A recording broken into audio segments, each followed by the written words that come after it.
Alright, today I'm going to do a short video for those that are joining a workstation to a domain. One of the first things you're probably going to have done is to have gone in and set up your DNS so that it can find things. In this case, I'll simply show that I have that set up. Go here to Properties, IPv4. Helps if I click the right one.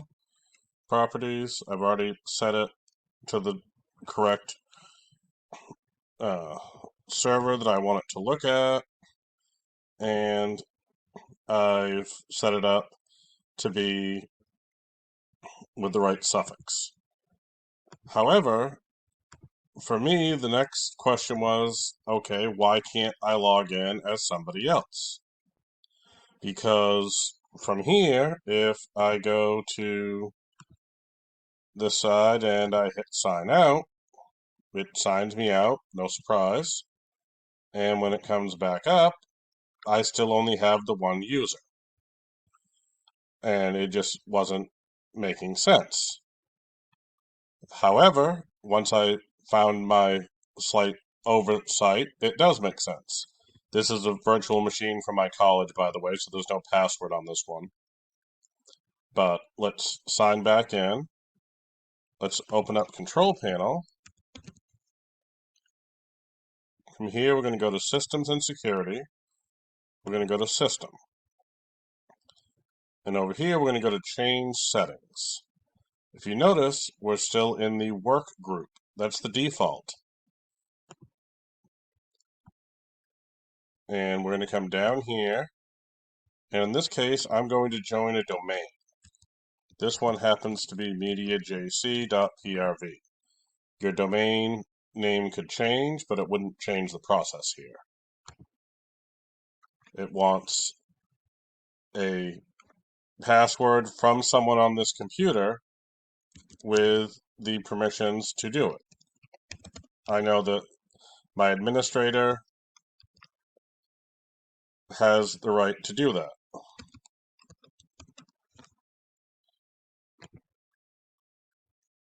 It'll take a second and it says, welcome to the domain. I will say it's also possible that it wanted the password and account for someone on the domain. In this case, they both happen to be the same for me. Not good practice, but we're in an educational environment. It tells me I must restart my computer for these settings to apply. You could have also changed your computer name in that same box here. I have no reason to, but if you did, you could. I'm going to tell it I want to restart later. And I'll show you another little trick here in case you don't know it. If you open a command prompt, type shutdown space -F for force space -R for reboot space -T for time, which is measured in seconds, so we'll tell it 0, 1. And at that point, after 1 second,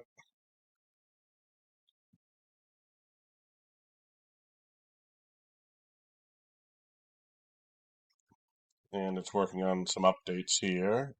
Oh, that didn't take long. I'll just let this go through.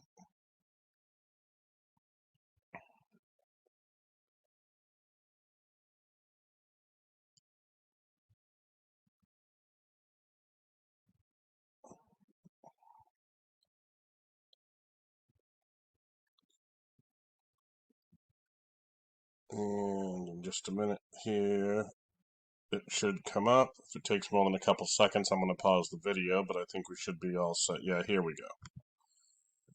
Now, as you can see, here's CIS Lab User we had before. Other user. You notice that it's already in that domain. I've already created a user in that domain. Obviously, I didn't get too creative with it. And when I hit enter, suddenly I can get in.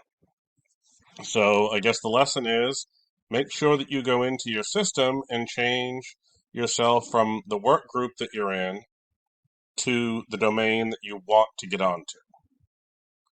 Once you've done that, you should be able to join other domains at your sign-in, assuming you are given access to them. You would simply need to sign in with the appropriate format of the name. But that was what I wanted to show for today. Thank you for watching, and I hope you learned something.